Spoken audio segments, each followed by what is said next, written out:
Hi everyone, this is Alex. I am back in my backyard. Fortunately, it's a bit harder to see behind me due to it being dark out. One thing I've learned that has changed the way I see my backyard is earthquakes. Learning about earthquakes has changed how I see my backyard because I used to think my backyard was just a part of one huge piece of solid ground that didn't move.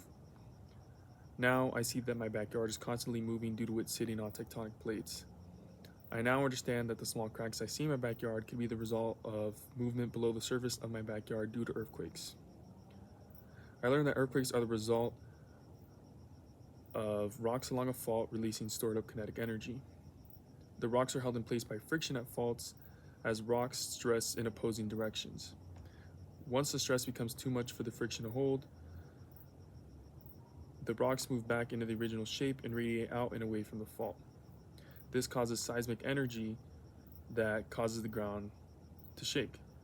As a result, earthquakes can drastically reshape land. This has made me realize that my backyard is a result of long-term tectonic activity caused by earthquakes.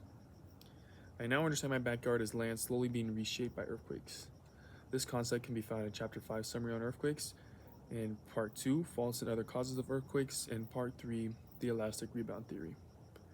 Learning about earthquake hazards has also made me aware of the potential hazards I may deal with if an earthquake hit while I was in my backyard.